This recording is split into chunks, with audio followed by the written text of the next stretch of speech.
اللہ تعالیٰ نے شوہر کو عورت پر فضیلت دی کیوں دی؟ تو یہ تو کامن سینس اللہ تعالیٰ نے اس کی دلیل بیان فرمائی کہ بھی اللہ کی مرضی، جس کو جس پر چاہے فضیلت دے دے۔ اور اللہ کا یہ نظام میاں بیوی کے علاوہ دوسری چیزوں میں بھی ہے، جس طرح کہ اولاد میں اللہ نے ماں باپ کو اولاد پہ فضیلت دی۔ اب اولاد کہے کہ وہ کیوں دی؟ استاذ کو شاگرد پہ فضیلت دی، آقا کو غلام پر فضیلت دی، استاد کو شاگرد پر فضیلت دی، انبیاء کو دوسرے انسانوں پر فضیلت دی، پھر انبیاء میں سے بہت سے نبیوں کو ایک دوسرے پر فضیلت دی۔ وَلَقَدْ فَضَّلْنَا بَعْضَ النَّبِيِّينَ عَلَى بَعْضٍ، اللہ نے بعض نبیوں کو بعض نبیوں پر فضیلت دی، اللہ کا نظام ہے۔ اللہ نے یہی دلیل بیان فرمائی شوہر کے بارے میں، الرجال قوامون علی النساء بما فضل اللہ بعضهم علی بعض۔ اللہ نے مردوں کو عورتوں پر فضیلت دی، کیوں؟ کیونکہ اس کی مرضی، جس کو چاہے فضیلت دے۔ دوسری وجہ وہ بعد میں بیان فرمائی کہ شوہر عورت پہ مال خرچ کرتا ہے، اس کی وجہ سے۔ تو اسی حوالے سے آپ کے سامنے کچھ باتیں عرض کی تھیں غیر اسلامی قوانین کے لحاظ سے، کہ عورت عدالت میں جا کر اپنے شوہر کو سزا دلوا سکتی ہے، حالانکہ اتنا غلط قانون ہے۔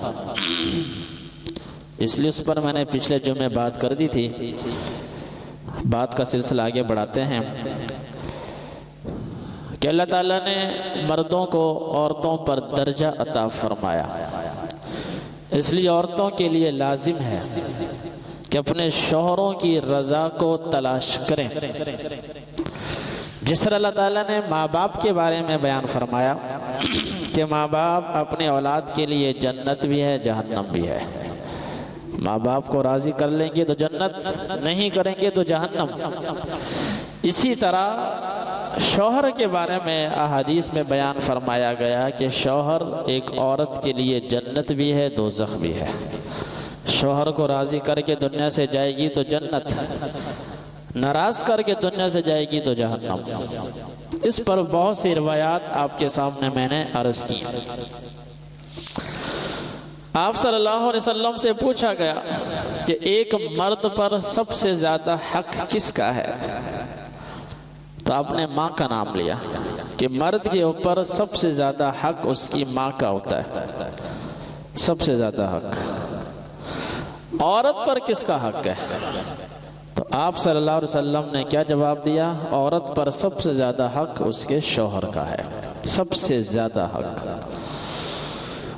اب آپ اندازہ فرمائیں کہ یہ جو حدیث ہے ہم بیان تو کرتے ہیں، لیکن یہ الفاظ ہیں، اس کی گہرائی تک جائیں کہ اگر اللہ کے علاوہ کسی اور کو سجدے کا حکم ہوتا تو اللہ تعالیٰ عورتوں کو حکم دیتا کہ شوہروں کے سامنے سجدہ کریں، شوہروں کے سامنے جھکیں۔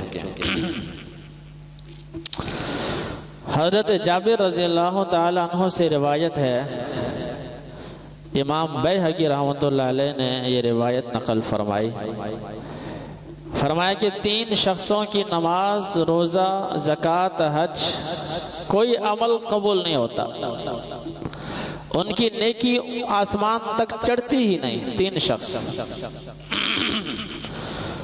ایک حکمران جس سے اس کے عوام ناخوش ہوں، قوم کا امام، قوم کا حکمران کہ جو لوگوں پر حکمرانی کرتا ہے لیکن لوگ اس سے خوش نہیں۔ اس کے مقابلے میں ایک دوسری حدیث کہ اللہ تعالیٰ عادل حکمران کی دعا رد نہیں کرتا، ایسا حکمران جس سے لوگ راضی ہوں، جو عدل و انصاف کی حکومت کرتا ہو، اللہ تعالیٰ اس کی دعا رد نہیں فرماتا۔ تو میرے بھائیو، آسان اصول ہے، اللہ تعالیٰ سے لینے کا آسان طریقہ، مسائل حل ہو جائیں گے۔ ہم عدل و انصاف کی حکومت قائم کریں، اللہ ہماری دعائیں انشاءاللہ سنے گا، سارے مسائل حل، زمین اپنے خزانے نکال دے گی، آسمان سے رحمتیں برکتیں نازل ہوں گی۔ آسان سا فارمولہ، عدل و انصاف کو ہم پکڑ لیں، زمین و آسمان کی رحمت کے خزانے کو دروازے وہ خود کھول دے گا۔ عادل حکمران دعا کرے گا، اللہ قبول کر لے گا، لیکن ایسا حکمران کہ جس سے لوگ خوش نہ ہو، مجبوری ہے، برداشت کر کے بیٹھے ہوئے ہیں، کیا کریں؟ اللہ تعالیٰ اس کی کوئی نیکی قبول نہیں کرتا۔ وہ نماز پڑھے، روزے رکھے، حج کرے، عمرہ کرے، جہاں مرضی خیرات کرے، اللہ تعالیٰ قبول نہیں فرماتا۔ دوسرا وہ شخص جو غلام ہو، اپنے آقا سے بھاگ جائے۔ بعض روایات میں نشہ کرنے والا، شراب پینے والا، جب تک وہ نشے کی حالت میں اللہ تعالیٰ اس کا کوئی عمل قبول نہیں کرتا۔ اور تیسرا شخص وہ عورت ہے جس کا شوہر اس سے ناراض ہو۔ اللہ رحم فرمائے میرے بھائیو، اللہ کرم فرمائے کہ کتنے گھروں کی یہ کہانیاں ہیں کہ عورتیں اپنے میکے میں بیٹھی ہوئی ہیں، 6 مہینے ہو گئے، سال ہو گئے، 2 سال ہو گئے، ناراض ہو کے بیٹھی ہیں، شوہر کو ناراض کر کے بیٹھی ہیں۔ اب یہ الگ موضوع ہے، اس پہ لوگ سوال کرتے ہیں بھی شوہر کی غلطی، یہ ساری چیزیں الگ موضوع ہے۔ قرآن اور دین کے مزاج کو سمجھنا ہے، ان غلطیوں کو حل کرنے کا قرآن نے طریقہ بتایا، ان طریقوں کو اپنایا جائے، اس کا حل نکالا جائے، اور وہ بھی اللہ تعالیٰ نے بیان فرمایا ہے۔ وہ نہیں کہ میں آپ سے کہوں کہ بھی یوں حل، نہیں، اللہ تعالیٰ نے وہ چیزیں بیان فرمائی۔ اللہ تعالیٰ نے ہر مسئلے کا حل اپنے کلام میں بیان فرمایا۔ ناراض ہو کے بیٹھی ہیں ضد میں آ کر،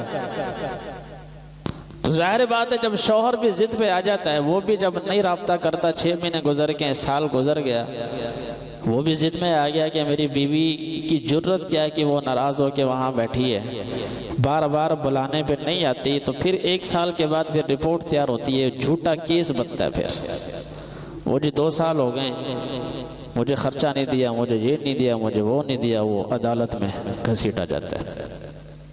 بجائے توبہ کرنے کے، بجائے رجوع کرنے کے، بجائے شوہر کو راضی کرنے کے، ایک مقام ہے، مرتبہ ہے، ماں کسی کے ناراض ہو جائے، باپ کسی کا ناراض ہو جائے، تو کیا اس کو یوں ہی چھوڑ دیا جاتا ہے کہ ناراض ہے تو رہے، ہمیں کیا؟ اور اگر باپ 1 سال 2 سال نہیں بولتا تو کیا اولاد باپ کی زندگی میں عدالت میں کیس دائر کرتے ہیں کہ میرا باپ میری وراثت کا حصہ مجھے دے؟ تیسرا وہ عورت جس کا شوہر اس سے ناراض ہو، اس کی نماز قبول نہیں، کوئی نیکی اس کے آسمان پہ نہیں چڑھتی۔ ان چیزوں کو سمجھا جائے میرے بھائیوں۔ جو دوسرے لوگ ہیں، دوسرے احباب ہیں، وہ اس مسئلے کو سلجھانے کی کوشش کیا کریں۔ حضرت اسماء بنت یزید انصاری عورت رضی اللہ تعالی عنہ آپ صلی اللہ علیہ وسلم کی خدمت میں حاضر ہوئیں، مشہور روایت ہے، اور آپ کے سامنے عرض کرنے لگیں کہ یا رسول اللہ صلی اللہ علیہ وسلم، میں تمام عورتوں کی طرف سے یہ بات کر رہی ہوں، یہ بات میری اکیلی کی نہیں، یہ عام بات کر رہی ہوں، دنیا کی ہر عورت کی آواز ہے کہ مرد حضرات نیکی کے کاموں میں ہم سے آگے بڑھ جاتے ہیں، مرد حضرات باجماعت نماز پڑھتے ہیں مسجد میں جا کر، جمعے کی نماز مسجد میں جا کر، مرد حضرات حج پہ جاتے ہیں آسانی کے ساتھ، عورتوں کو تو پابندی ہے کہ محرم ساتھ ہو، مرد حضرات جہاد کرتے ہیں، جنازوں میں شرکت کرتے ہیں، مریض کی عیادت کرنی ہو وہاں پہ چلے جاتے ہیں، یعنی مرد حضرات نیکیوں میں عورتوں سے آگے۔ عورتیں گھروں میں رہتی ہیں، گھروں میں کام کرتی ہیں، گھروں میں مردوں کے مال کی حفاظت کرتی ہیں، مردوں کے اولاد کی حفاظت کرتی ہیں، تو ہم تو ان اجر و ثواب سے محروم ہو گئیں، جہاد کے ثواب سے، باہر کے جو اعمال ہیں ان سے۔ آپ علیہ السلام نے صحابہ سے پوچھا کہ کیسا سوال کیا؟ صحابہ اکرام نے فرمایا کہ یا رسول اللہ صلی اللہ علیہ وسلم بڑا اچھا سوال ہے، ہمیں نہیں معلوم تھا کہ ایک عورت یہ سوال کر سکتی ہے۔ آپ نے اس عورت سے مخاطب ہو کے فرمایا کہ جاؤ جا کر اپنے پیچھے تمام عورتوں کو یہ پیغام دے دو کہ تمہارا گھروں میں رہ کر اپنے شوہروں کی خدمت کرنا یہ ان تمام اعمال کے برابر ہے جو شوہر باہر کرتے ہیں، جہاد کے برابر، حج کے برابر، جنازوں میں شرکت کے برابر، مسجد میں جماعت کی نماز میں شرکت کے برابر۔ گھر میں رہنا، ان کی خدمت کرنا، ان کے مال کی حفاظت، ان کی اولاد کی تربیت، یہ تمہارا عمل مردوں کے ان اعمال کے برابر ہے، تم محروم نہیں۔ کتنا آسان دین ہے، کتنا مرتبہ و مقام ہے کہ گھر میں رہ کر وہ اپنے گھر کی حفاظت کرے، شوہر کے مال کی حفاظت کرے، اپنی عزت اور ناموس کی حفاظت کرے، بچوں کی تربیت کرے، یہ مرد کے جہاد کے برابر، شہادت کے برابر۔ مرد میدان جہاد میں جاتا ہے، وہاں پہ زخمی ہوتا ہے، وہاں پہ شہید ہو جاتا ہے، عورت گھر میں رہ کر وہ ثواب حاصل کر لیتی ہے۔ اسی طرح ایک اور موڑ پر آپ صلی اللہ علیہ وسلم نے انہی خاتون حضرت اسماء بنت یزید سے فرمایا کہ عورتوں کو جا کر یہ پیغام دے دو کہ احسان کرنے والے کی ناشکری مت کیا کرو۔ احسان کرنے والے سے مراد شوہر۔ کیسے؟ کہ اللہ رب العزت ان مردوں کی برکت سے عورتوں کو گھر دیتا ہے، عورتوں کی عزت کی حفاظت کرتا ہے، عورتوں کو ان کی وجہ سے مال ملتا ہے، ان کی وجہ سے اللہ اولاد عطا فرماتا ہے، عورت کی گود ہری ہوتی ہے، گھر آباد ہوتا ہے۔ اور اس سب کے باوجود عورتوں کی زبان پر یہ کلمات عام ہوتے ہیں کہ مرد نے ہمیں دیا ہی کیا ہے، اللہ نے اولاد جیسی نعمت عطا فرما دی، اللہ تعالیٰ نے مرد کی برکت سے اس کا گھر آباد کر دیا، گھر بسا دیا۔ یہ کتنی بڑی بڑی نعمتیں اللہ نے ایک مرد کے ذریعے سے عورت کو عطا فرمائے، اور پھر زبان سے یہ کہہ دے، بلکہ کہتی ہیں، عورتیں کہتی ہیں تو اللہ کے نبی نے یہ ارشادات فرمائے، یہ بات مرد نہیں کرتے، الا ماشاءاللہ، یہ عورتیں کرتی ہیں۔ اس لیے آپ نے سنا 2 جمعے پہلے میں نے بیوی کا مقام جب بیان کیا، اس میں روایات بیان کی ہیں، کسی روایت میں ایسے الفاظ جو اللہ کی نبی نے عورتوں کے بارے میں فرمایا، مردوں کو نہیں کہا، بلکہ مردوں سے یہی فرمایا اللہ کے نبی صلی اللہ علیہ وسلم نے، قرآن میں بھی یہی ہے کہ یہ ٹیڑھی پسلی ہیں، ان سے گزارا کرو، ان کے ساتھ بھلائی کا ارادہ کرو، اچھائی کا ارادہ کرو، ان کی طرف سے آنے والی تکلیف کو برداشت۔ مردوں کو یہ کہا جا رہا ہے، قرآن نے بھی یہ کہا ہے۔ 4 بارے کی آخری رکوع میں آیت فَإِن كَرِهْتُمُوهُنَّ فَعَسَىٰ أَن تَكْرَهُوا شَيْئًا، یہ ساری باتیں میں نے کی ہیں، اگر تمہیں عورتوں کی طرف سے اللہ فرما رہے ہیں کوئی چیز ناپسند ہو تو صبر کرو، اللہ تعالیٰ اس کے بدلے میں تمہیں کوئی اور خیر دے دے گا۔ لیکن عورتوں کے بارے میں دیکھیں، پچھلے جمعے بھی آپ کے سامنے تقریباً 9-10 روایات عرض کی تھیں، ابھی بھی 8-9 روایات ہیں، اور بھی بہت سی روایات ہیں، تمام روایات کا احاطہ نہیں ہو سکتا۔ بس آج آخری جمعہ اس موضوع پر انشاءاللہ آئندہ جمعہ کچھ اور آپ کے سامنے عرض کروں گا۔ کیا فرمایا کہ احسان کرنے والے کی ناشکری مت کیا کرو۔ اللہ نے ایک مرد کے ذریعے سے تمہیں کیا کیا نعمتیں عطا نہیں فرمائی۔ ہاں، اللہ نے الحمدللہ مرد کو بھی عورت کے ذریعے سے عزت عطا فرمائی۔ مرد تو ایسے الفاظ بولتے ہیں جیسے عورتیں بولتی ہیں، اس لیے دین اسلام نے مرد کو یہ الفاظ نہیں کہا، مرد کو یہی کہا ہے کہ ان کے ساتھ خیر خواہی کرو، برداشت کرو، ٹیڑھی پسلی ہے، سیدھا کرو گے ٹوٹ جائے گی۔ مرد کو نسکیوں بڑا ہے نا، باپ اگر بچے کو مارتا ہے تو سمجھانے والے باپ کو سمجھاتے ہیں چھوڑو، بچہ ایسی حرکتیں کرتا رہتا ہے۔ لیکن بچے کو سمجھایا جاتا ہے کہ تجھے شرم نہیں آتی، تیرا باپ تیرا والد ہے، تو بدتمیزی کرتا ہے باپ کے سامنے، اسے ڈانٹا جاتا ہے خبردار۔ لیکن باپ کو نہیں کہا جاتا، باپ سے کہا جاتا ہے کہ تیرا بچہ کچھ نہیں ہوتا، معصوم ہے، سمجھ جائے گا۔ تو یہی لہجہ قرآن و سنت نے مرد اور عورت کے بارے میں اپنایا، کیونکہ وہ خالق ہے، وہ حکیم ہے، وہ جانتا ہے۔ اور معاشرے میں بھی ایسا ہے، دیکھنے میں یہی ملتا ہے، دیکھنے میں یہی ملتا ہے۔ مرد سے یہی کہا گیا کہ بھئی ان کے ساتھ نرمی اختیار کرو، ٹیڑھی بسلی ہے، ٹھیک ہو جائے گی، نہیں بھی ٹھیک ہوتی گزارا کرو، قرآن نے بھی یہی کہا ہے، حدیث میں بھی یہی ہے۔ لیکن عورتوں کو کیا کہا گیا کہ ناشکری مت کیا کرو۔ یہی ناشکری عورتوں کو جہنم میں لے کر جائے، بخاری کی حدیث شریف، عورتوں کو جہنم میں لے کر جائے گی۔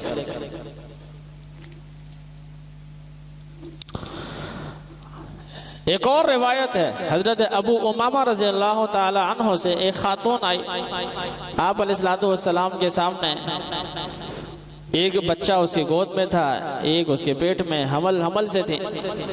اللہ کے نبی کو ترس آیا، رحم آ گیا، فرمایا کہ یہ عورتیں کتنی تکلیف اٹھاتی ہیں، پیٹ میں بچہ ہوتا ہے، حاملہ ہوتی ہے، قرآن نے بھی بولا ہے تکلیف پر تکلیف، حملت ہو امہ وہنن علی وہنن، تکلیف پر تکلیف اٹھاتی ہے عورت جب بچہ پیٹ میں ہوتا ہے، زخم پر زخم، ایک انسان کے وجود پہ کہیں زخم ہو وہاں پہ دوبارہ زخم لگ جائے تکلیف زیادہ ہوتی ہے۔ تو اللہ نے یہی جملہ فرمایا کہ وہنن علی وہنن، تکلیف پر تکلیف اٹھاتی ہے۔ 9 ماہ بچہ پیٹ میں ہوتا ہے، عورت مسلسل تکلیف میں، جب بچہ پیدا ہوتا ہے درد ذہ، اس کی تکلیف کتنی ہوتی ہے عورت ہی جانتی ہے۔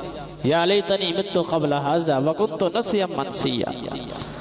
مریم علیہ السلام سے اب عیسیٰ علیہ السلام کی ولادت ہو رہی تھی، تو تکلیف کی شدت سے مدہوشی کے عالم میں کیا فرما رہی تھی، کاش میں دنیا میں ہوتی نا، یہ دن مجھے نہ دیکھنا پڑتا، یہ دن مجھے نہ دیکھنا پڑتا، مت قبل ھذا، میں اس سے پہلے مر چکی ہوتی۔ اندازہ فرمائیں مریم علیہ السلام کے الفاظ اللہ نے سورہ مریم میں نازل فرمائے۔ بچہ پیدا ہوتا ہے، اس کی بچے کی تربیت، اس کو پالنا 2 سال 3 سال، چھوٹا سا بچہ ہوتا ہے، پیشاب پخانا، یقیناً یہ چیزیں بہت زیادہ تکلیف دیں۔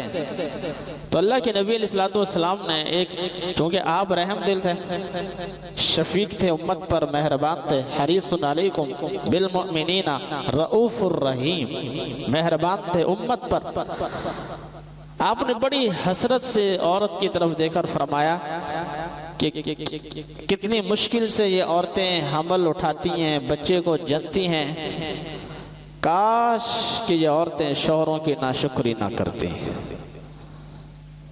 یہ حدیث کے الفاظ ہیں، کاش کہ یہ عورتیں شوہروں کی ناشکری نہ کرتی، کاش ایسی عورت جو شوہر کی ناقدری نہ کرے، ایسی عورت نماز پڑھے، روزہ رکھے، جو فرائض پورا کرے، سیدھی جنت میں داخل ہو جائے گی۔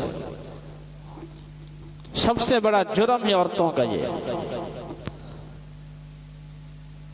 یعنی آپ علیہ السلام نے درد بھرے لہجے میں فرمایا کہ کتنی تکلیف اٹھاتی ہیں یہ عورتیں، کاش یہ شوہروں کی ناشکری نہ کرتی، ان کی قدر کرتی تو نماز پڑھیں، فرائض پورے کریں، جنت میں داخل ہو جائیں۔ حضرت انس رضی اللہ تعالی عنہ سے روایت ہے، حکیم ترمذی رحمۃ اللہ علیہ نے نوادر الاصول میں نقل فرمایا کہ ایک عورت کا خامن جہاد پر گیا اور اپنی بیوی کو کہہ کر گیا کہ جب تک میں نہ آؤں تو نے گھر سے باہر نہیں جانا۔ کسی وجہ سے کہا ہوگا، کوئی حکمت ہوگی، اس کی تفصیل تو نہیں ہے، کیوں کہا، کس وجہ سے بولا۔ وہ پورا پس منظر تو نہیں بیان، بہرحال وہ کہہ کے چلا گیا کہ میں جہاد پہ جا رہا ہوں، جب تک میں نہ آؤں تو انہیں گھر سے باہر نہیں جانا، اس کی ضروریات جو بھی ہے انتظام کر گیا کہ گھر پہ ہر چیز تجھے ملے گی۔ شوہر چلا گیا، اتفاق سے اس عورت کا والد بیمار ہو گیا، بیمار پڑ گیا۔ اس عورت نے آپ صلی اللہ علیہ وسلم کے پاس پیغام بھیجا کہ میرا شوہر مجھے منع کر کے گیا ہے، گھر سے باہر نہیں جانا، میرا والد بیمار ہے، کیا میں جا سکتی ہوں؟ آپ نے فرمایا نہیں، ڈر، شوہر کی اطاعت کے بارے میں اللہ سے ڈر۔ حضور نے کیا فرمایا کہ نہیں۔ رفتہ رفتہ مرض بڑھتا گیا، والد کی بیماری بڑھتی، حتیٰ کہ والد فوت ہو گیا، دنیا سے رخصت ہو گیا۔ فوت ہونے کے بعد اس عورت نے پھر رسول اللہ صلی اللہ علیہ وآلہ وسلم کی خدمت میں پیغام بھیجا کہ یا رسول اللہ صلی اللہ علیہ وسلم، کیا اب میں اپنے والد کا چہرہ دیکھنے جا سکتی ہوں، والد کا دیدار کرنے جا سکتی ہوں؟ آپ صلی اللہ علیہ وسلم نے پھر وہی فرمایا کہ نہیں، شوہر کی اطاعت کو لازم پکڑو۔ کتنا بڑا مسئلہ ہے میرا بھائی، گھر گھر کی کہانی، لازم پکڑو۔ چنانچہ اس نے اطاعت کی، وہ مرد، وہ والد فوت ہوا۔ اللہ کے نبی صلی اللہ علیہ وسلم نے عورت کے والد کا جنازہ خود پڑھایا۔ جنازہ پڑھانے کے بعد آپ علیہ السلام اس خاتون کے گھر میں تشریف لائے اور اسے بشارت دی، اے خاتون جنت، تیرے شوہر کی اطاعت کی برکت سے تیرے باپ کی مغفرت کر دی گئی۔ حالانکہ میرے بھائیوں، پیغمبر کا جنازہ پڑھانا ہی بخشش کی مہر ہے، بشرطے کہ ایمان والا ہو، منافق نہ ہو۔ منافق کے بارے میں قرآن نے کہہ دیا کہ نبی صلی اللہ علیہ وسلم آپ منافق کا جنازہ پڑھیں، ایک دفعہ نہیں 70 مرتبہ استغفار کریں، منافق کی بخشش نہیں ہو، ایمان والا ہو بشرطے کہ۔ اور مسلم شریف کی روایت بھی ہے، آپ علیہ السلام نے خود فرمایا کہ قبروں میں اندھیرا ہوتا ہے، نبی کے جنازے کی برکت سے اللہ قبر کو روشن کر دیتا ہے، لیکن اس موقع پر اللہ کے نبی نے اس کے والد کی بخشش کی وجہ اپنا جنازہ پڑھانا بیان نہیں فرمایا، بلکہ کیا فرمایا، اس بیٹی نے اپنے شوہر کی اطاعت کی، باپ بیمار ہوا، عیادت کے لیے نہیں گئی کیونکہ شوہر منع کر کے گیا تھا کہ گھر سے نکلنا نہیں، باپ وفات پا گیا، اس کو دیکھنے نہیں گئی کہ شوہر منع کر کے، اللہ نے اس اطاعت کی برکت سے اس کے والد کی بخشش فرما دی۔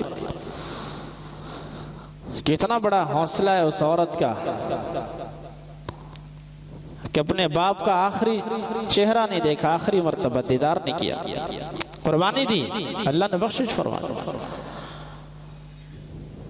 یہ سمجھانے کے لیے آپ صلی اللہ علیہ وسلم نے عورتوں کو یہ روایت بیان فرمائی۔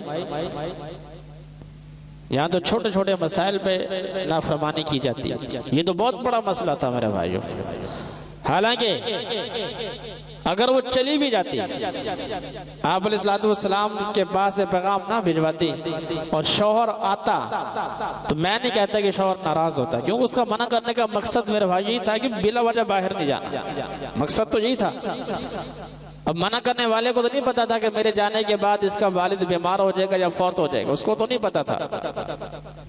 اگر وہ چلی بھی جاتی، شوہر واپس آتا اور اس کو پتہ چلتا ہے کہ میری بیوی اپنے والد کی بیماری پر گئی، اپنے والد کے جنازے پر گئی، تو وہ امید ہے ناراض نہ ہوتا۔ لیکن بہرحال مسئلہ نیا پیش آ گیا، جاؤں کہ نہ جاؤں۔ چونکہ دیندار خاتون تھی، اللہ کے نبی سے مشورہ کیا، آپ نے منع فرمایا کہ اللہ تعالیٰ نے کتنا بڑا ایوارڈ دیا، اس کے والد کی بخشش کی مہر لگا دی، شوہر کی اطاعت کی برکت۔ آپ نے خود فرمایا، حضرت عثمان رضی اللہ تعالیٰ عنہ کے نکاح میں آپ کی جو بیٹی تھی حضرت رقیہ، حضرت ام کلثوم، آپ نے فرمایا کہ اپنی بیٹی سے کہ مجھے وہ عورت پسند نہیں، چاہے میری بیٹی کے روپ میں ہو، چاہے میری امتی کے روپ میں ہو، جو گھر آ کر اپنے شوہر کی شکایات لگائے، اپنی ماں کے سامنے، اپنے باپ کے سامنے، اپنے بھائیوں کے سامنے، اپنی سہیلیوں کے سامنے، جو عورت کے جو شوہر کے گلے شکوے کرے. یعنی آپ یوں کہہ سکتے ہیں کہ آپ صلی اللہ علیہ وسلم نے اپنی بیٹی کو وصیت فرمائی کہ بیٹی اپنے شوہر کی شکایت کسی سے نہ کرنا، اپنے شوہر کا گلہ شکوہ اپنے ماں کے سامنے نہ کرنا، اپنے باپ کے سامنے نہ کرنا، اپنی دوستوں سہیلیوں کے سامنے نہیں کرنا. اس عورت میں کوئی خیر اور بھلائی نہیں. شکوے شکایات سے بھری پڑی ان کی زبانیں. حضرت تھانوی رحمۃ اللہ علیہ نے لکھا اپنے ملفوظات میں، عورتوں کی عادت یہ ہے کہ شوہر دنیا جہاں کی نعمتیں لا کر قدم پہ رکھ دے.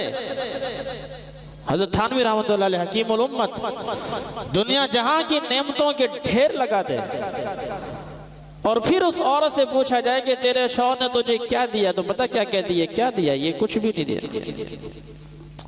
یہ تھوڑی سی چیزیں لاگے. دنیا جہاں کا ڈھیر لگا دیا تو کہتی کیا؟ کچھ بھی نہیں دیا.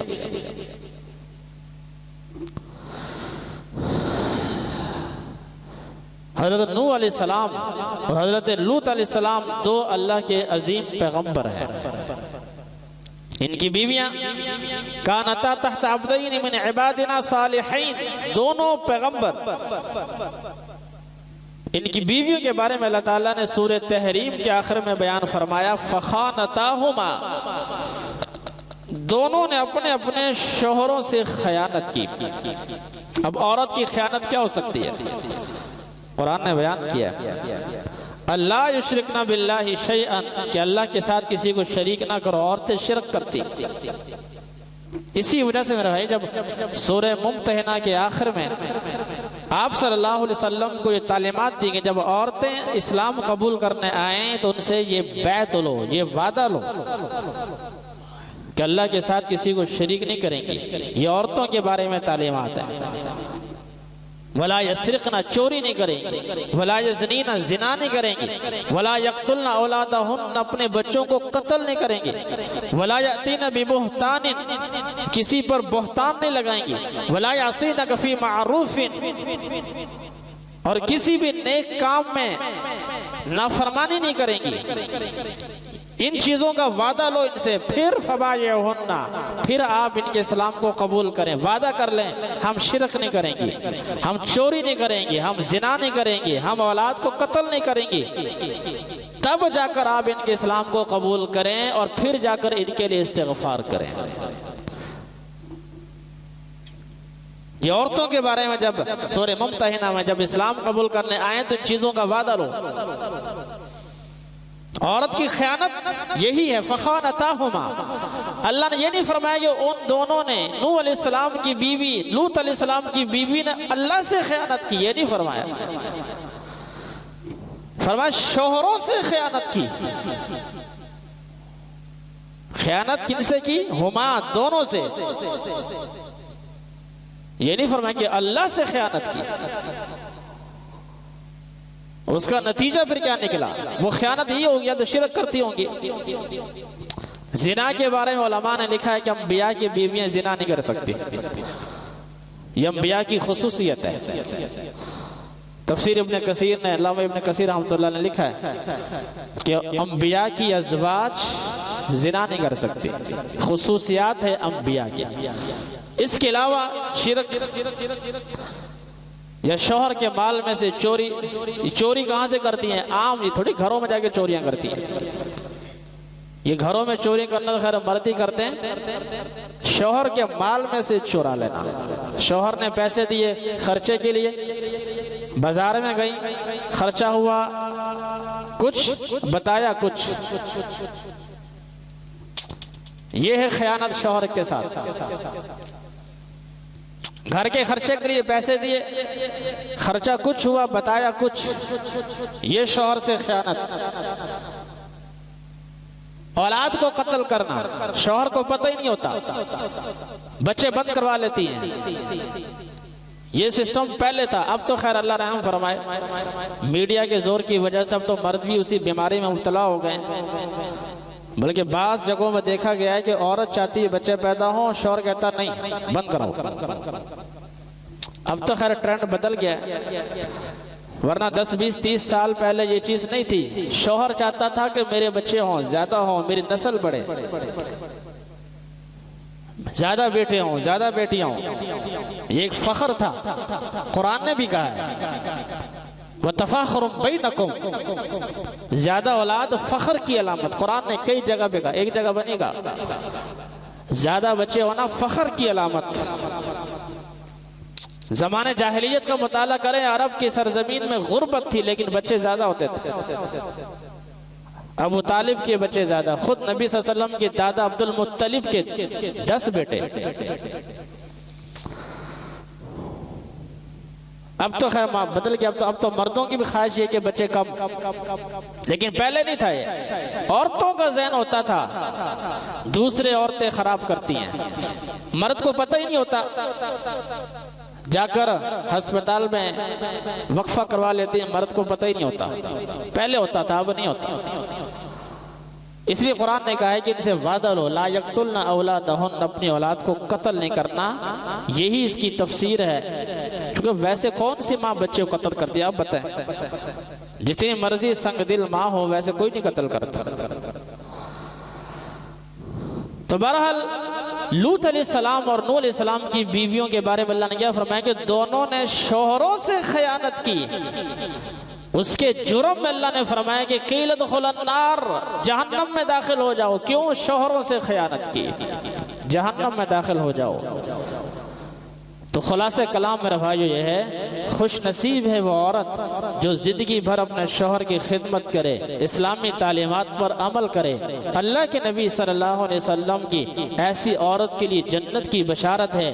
وہ عورت خاتون جنت ہے جو اپنے شوہر کو راضی رکھے، خدا نہ خواستہ شوہر ناراض ہو جائے اس کو راضی کر لے، اس کی شکایات، اس کے گلے شکوے نہ کرے، اس کے لیے بڑی آسان ہے، جیسے ہی مرے گی جنت کے 8 دروازے اسے پکاریں گے۔ وَمَا عَلَيْنَا إِلَّا الْبَلَاغُ۔